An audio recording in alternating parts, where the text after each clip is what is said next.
गुरुर्ब्रह्मा गुरुर्विष्णुः गुरुर्देवो महेश्वरः गुरुः साक्षात् परब्रह्म तस्मै श्रीगुरवे नमः।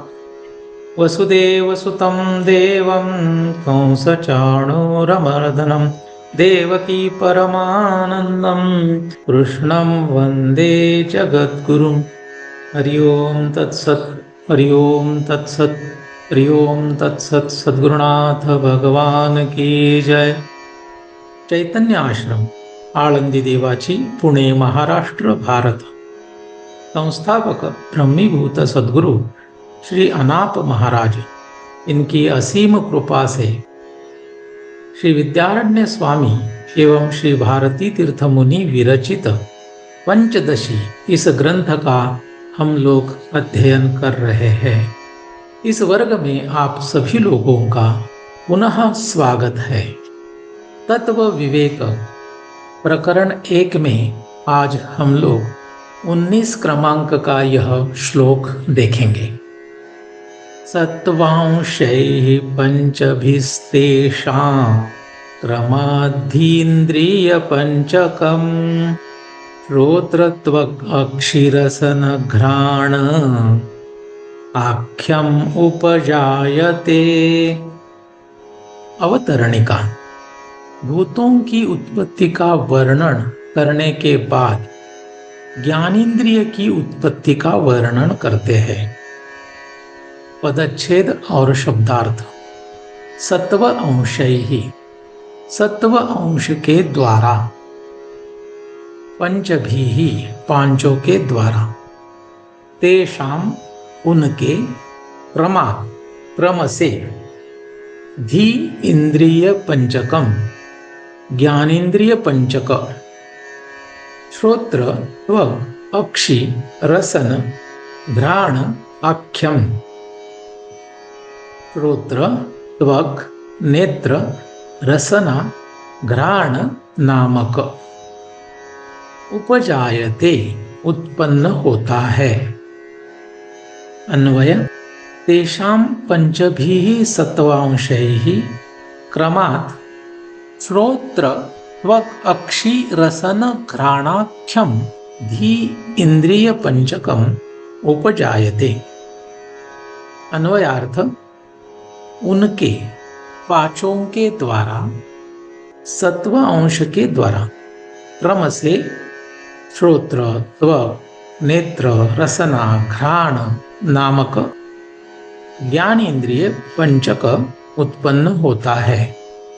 आकाश, वायु, तेज, जल और पृथ्वी, इन 5 महाभूतों के सत्वांश के द्वारा, सत्व अंश, इन 5 महाभूतों में जो सत्व है उसके द्वारा क्रम से श्रोत्र त्वक नेत्र रसना घ्राण नामक ज्ञानेन्द्रिय पंचक उत्पन्न होता है। इसको पंचक कहेंगे क्योंकि इसमें 5 ज्ञानेन्द्रिय है। ज्ञानेन्द्रिय क्या है? यह विषय ज्ञान के साधन है। विषय का अर्थ क्या होता है? शब्द, स्पर्श, रूप, रस और गंध, इनको विषय कहा जाता है। तो इनका ज्ञान जिन साधनों से होगा उनको ज्ञान इंद्रिय कहते हैं। तो ज्ञानेन्द्रिय जो है वह विषयों का ज्ञान हमें करवाते हैं।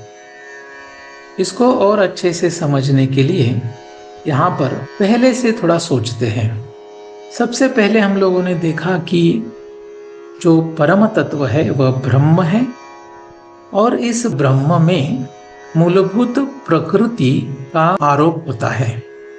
यह मूलभूत प्रकृति जो है वह त्रिगुण की साम्य अवस्था है, ऐसे हमने देखा था।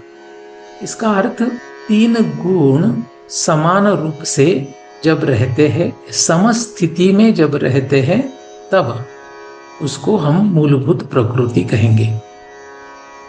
इसका अर्थ है इस प्रकृति में 3 गुण हैं, सत्व, रज और तम।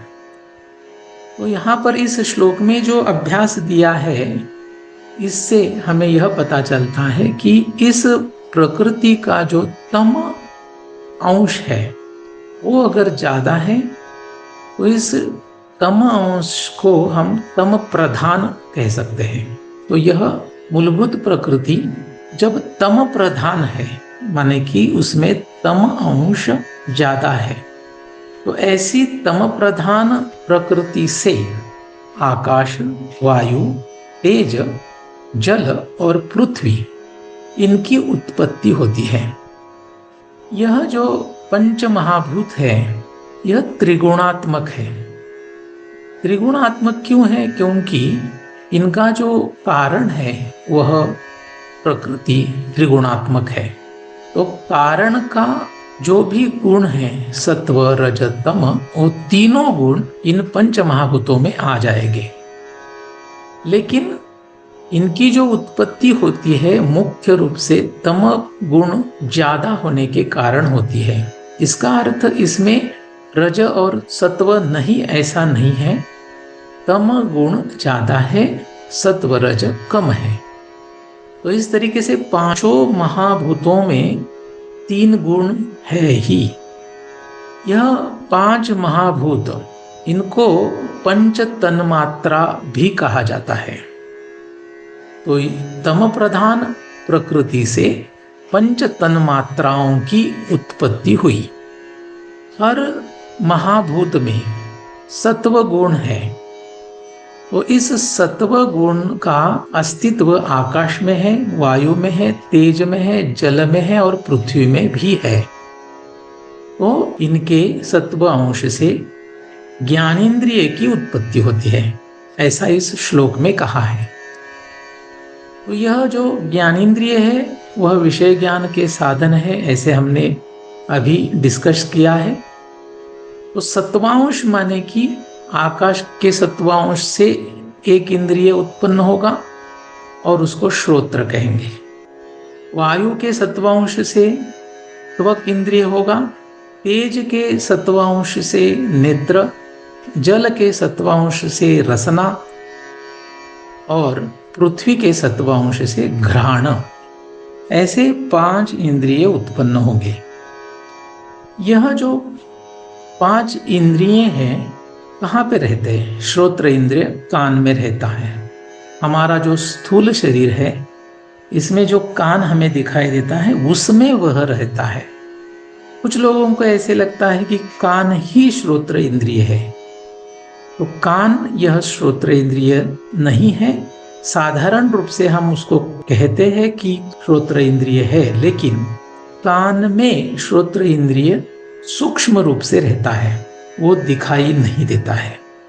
हमें जो दिखाई देने वाला कान है वो स्थूल शरीर का एक अवयव है या पार्ट है। त्वक इंद्रिय, इसको हम त्वचा भी कह सकते हैं। तो यह पूरे शरीर में रहता है, सिर्फ ऊपर रहता है ऐसे नहीं, अंतर्बाह्य पूरे शरीर में इसका अस्तित्व है। इसकी वजह से बाहर से हमें जो स्पर्श का ज्ञान होगा और अंदर से भी हमें एक स्पर्श का ज्ञान होता है। जैसे हम लोग ठंडा पानी पिएंगे, ठंडे पानी के कारण हमें पेट में थोड़ा सा जो ठंडा महसूस होता है। नेत्र इंद्रिय आंखों के जो गोलक है हमारे स्थूल शरीर में, वहां पे रहते हैं। रसना इंद्रिय जीवा में रहते, जीभ जिसको कहा जाता है। घ्राण इंद्रिय नाक में रहते हैं। तो नाक यह घ्राण इंद्रिय नहीं, नाक में घ्राण इंद्रिय रहता है, लेकिन साधारण रूप से हम लोग नाक ही घ्राण इंद्रिय ऐसा कहते हैं। तो इन पांचों इंद्रियों का कार्य देखते हैं। श्रोत्र इंद्रिय क्या करेगा? श्रवण के लिए श्रोत्र इंद्रिय का उपयोग होता है। तो शब्द हम श्रवण कर सकते हैं। शब्द किस प्रकार का होगा? तो यह ध्वनि रूप होता है। तो शब्द माने कि वो ध्वनि, हम श्रोत्र इंद्रिय से ध्वनि सुन सकते हैं। तो ध्वनि के कितने सारे प्रकार हो सकते हैं। अच्छा ध्वनि, खराब ध्वनि ऐसे हो सकता है। अच्छा शब्द, खराब शब्द ऐसे हो सकता है। कर्कश, जो हमें सुनने के लिए बहुत यातना होगी, ऐसे भी ध्वनि हो सकता है, या फिर शांत और सुनने के लिए बहुत आह्लाददायक, बहुत अच्छा, ऐसा भी ध्वनि हो सकता है। त्वक इंद्रिय जो है, इससे हमें स्पर्श का ज्ञान होता है। जैसे उष्ण, शीत, ऐसे स्पर्श हमें समझ में आते हैं, पूरे शरीर में हमें यह समझ में आते हैं। जैसे मैंने अभी कहा कि ठंडा पानी पीने से हमें पेट में ठंडा महसूस होता है, वो स्पर्श इंद्रिय के कारण। और स्पर्श इंद्रिय कौन सा है? त्वक। नेत्र इंद्रिय से हम रूप देख सकते हैं। पूरे विश्व में जितने भी रूप हैं, इस नेत्र इंद्रिय से हम देख सकते हैं। तो रूप भी अलग अलग प्रकार का होगा। अच्छा रूप होगा, भयदायक होगा, या प्रेममय होगा, ऐसे अलग अलग रूप हो सकते हैं। रसना इंद्रिय जो है, इससे हम रस का ग्रहण करते हैं। हमें पता है षड रस है, तो षड रसों का ग्रहण हम जो करते हैं, उसका ज्ञान हमें इस रसना इंद्रिय से होता है। घ्राण इंद्रिय से हम गंध को समझ सकते हैं। तो गंध भी जैसे बाकी के विषय है, दोनों प्रकार के होते हैं, वैसे गंध भी सुगंध और दुर्गंध ऐसा हो सकता है। तो इस घ्राणेंद्रिय से हमें उसका पता चलता है। तो ये जो 5 इंद्रिय हैं, ज्ञानेंद्रिय, पंच महाभूतों के सत्व अंश से बने हैं, और इनका हमारे जीवन में बहुत महत्व है। इनके बिना हमारा आगे का कोई भी कार्य नहीं हो सकता। तो एक भी इंद्रिय इनमें से कम हो तो उतना कार्य नहीं होगा। जैसे किसी के आंखें नहीं हैं तो उनको रूप दिखाई नहीं देगा। तो इस तरीके से इन पंच ज्ञानेंद्रियों का महत्व अनन्य साधारण है, ऐसे हमें सब लोगों को पता है। तो इस श्लोक में इन पंच ज्ञानेंद्रियों की उत्पत्ति कैसे हुई, इसका एक साधारण रूप से अभ्यास दिया है। तो आज के लिए बस इतना ही। पुंडलीक वरदा हरि विठ्ठल श्री ज्ञानदेव तुकाराम पंढरीनाथ भगवान की जय। माऊली ज्ञानेश्वर महाराज की जय। जगद्गुरु तुकाराम महाराज की जय। सद्गुरुनाथ भगवान की जय।